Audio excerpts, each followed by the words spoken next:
Good afternoon student, welcome to B ranker coaching classes.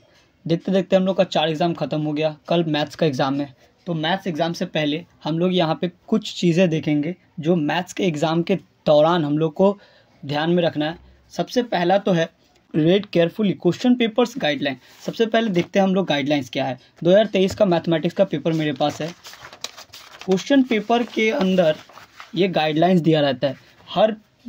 Her student को ये guidelines बहुत अच्छे से पढ़ना चाहिए, क्योंकि मैथमेटिक्स के पेपर में ये दिया रहता है क्वेश्चन नंबर 1, 2, 3, 4 जो कि एमसीक्यू है,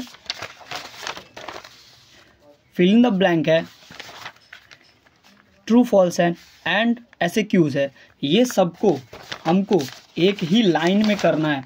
हमको इसको सबसे पहले तो beginning of the answer sheet में करना है। सबसे पहले हम लोग को याद रखना है कि पेपर के बिगिनिंग में ही इसको करना है, पेपर के बीच में हम इसको नहीं कर सकते हैं। साथ में सीरियल ऑर्डर को भी मेंटेन करना है, question number in the serial order. जैसे कि ये क्या है, 1, 2, 3, 4, 5, 6, तो हम ऐसा नहीं कर सकते कि 5 को पहले कर दिए, 3 को बाद में कर दिए, 4 को उसके बाद किए। ऐसा हम लोग नहीं कर सकते। मैथ्स के पेपर में ये हमको ध्यान में रखना है। 1, 2, 3, 4, 5, 6 इसको एकदम लाइन में ही करना है और सीरियल ऑर्डर मेंटेन करते हुए। अगर आपको इसका आंसर नहीं आ रहा है, एक आ रहा है दूसरा नहीं आ रहा है, तो आप सीरियल ऑर्डर लिख सकते हैं। 1, 2, 3, 4 ऐसे आप लिख दीजिएगा, 1, 2, 3, 4, 5, 6, और उसको जिसका आंसर आपको आता है उसको लिखते जाइए और जो नहीं आता उसको छोड़ते चल जाइए।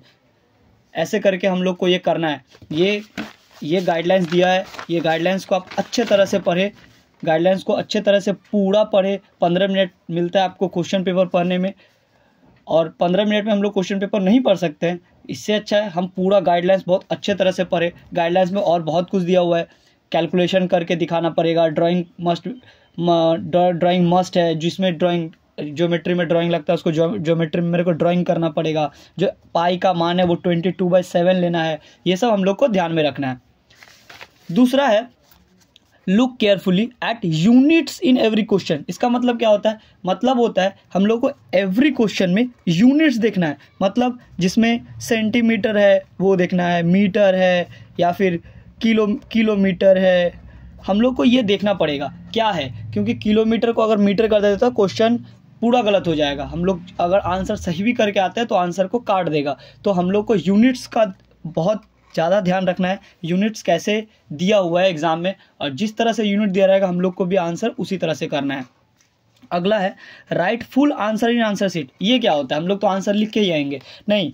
बहुत सारे बच्चे क्या करते हैं, आंसर को पूरा नहीं लिखते, बीच में कुछ कुछ स्टेप छोड़ देते हैं। उनको लगता है कि टीचर को ये तो कॉमन सेंस है, टीचर को तो आता ही होगा। नहीं, आपको कॉमन सेंस वहाँ यूज़ नहीं करना है, आपको पूरा आंसर करना है शुरू से लास्ट तक। जितना स्टेप होगा हर स्टेप को तोड़ तोड़ के दिखाना है, हर स्टेप को तोड़ तोड़ के दिखाना है। कोई भी स्टेप को आप छोड़ नहीं सकते हैं।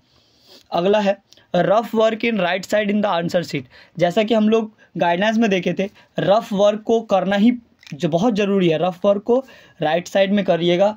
रफ वर्क जो भी आंसर शीट होगा उसके राइट साइड में एक मार्जिन टान के वहाँ पे अपना जो भी रफ वर्क होगा उसको करना है। अगला और लास्ट में आता है do not stuck in harder ones. ये मेरे 5 जो चीज़ें हैं जिनको याद रखना एग्जाम के दौरान, उसमें लास्ट आता है do not stuck in harder ones. मतलब क्या होता है? मतलब जो कुछ क्वेश्चन है, माध्यमिक का एग्ज़ाम है तो कुछ क्वेश्चन होंगे जो बहुत हार्ड होंगे। उनको हम लोग को ऐसा भी आएगा, टाइम आएगा जिसमें आप हार्ड क्वेश्चन में अटक जाइएगा और वो आपसे नहीं बनेगा। अगर नहीं बनता है तो उसको उसी पे लगे नहीं रहना है, उसको छोड़ के आगे बढ़ना है। आगे बढ़ के हम लोग को जो इजी है उसको कर लेना है। ऐसा नहीं है कि हार्ड को छोड़ देना है। अब वो हम लोग लेटर ऑन टाइम करेंगे, जब टाइम ख़त्म होने वाला होगा, या फिर मेरा जब इजी वंस जितना मेरे को आता है वो कंप्लीट हो जाएगा, उसके बाद हम लोग हार्ड में जाएंगे। क्योंकि अगर हम लोग हार्ड में पड़े रहते हैं, एक तो आंसर नहीं होगा, ऊपर से हम लोग का प्रेशर बढ़ते चल जाएगा। टाइम खत्म हो रहा है, नंबर एग्ज़ाम का पूरा हम लोग आंसर नहीं कर पाए हैं, इसका प्रेशर लेते लेते और टाइम लगेगा। इसीलिए हम लोग को जो हार्डर वंस है, जो ज़्यादा हार्ड होगा, जो आपको लगता है कि ये थोड़ा हार्ड है, हमको नहीं आ रहा है, इसको छोड़ के आप आगे बढ़िए। जो ईजी होगा उसको कंप्लीट कीजिए। ये 5 चीज़ें थी जो मेरे को लगता है कि एग्ज़ाम के दौरान हर बच्चे को देखना चाहिए, और ख़ासकर मैथ्स के एग्ज़ाम के दौरान। तो कल मैथ्स का एग्ज़ाम है। मैं ये आशा करता हूँ सभी बच्चे अच्छे से एग्ज़ाम देंगे। Thank you for watching. धन्यवाद। जय श्री राम।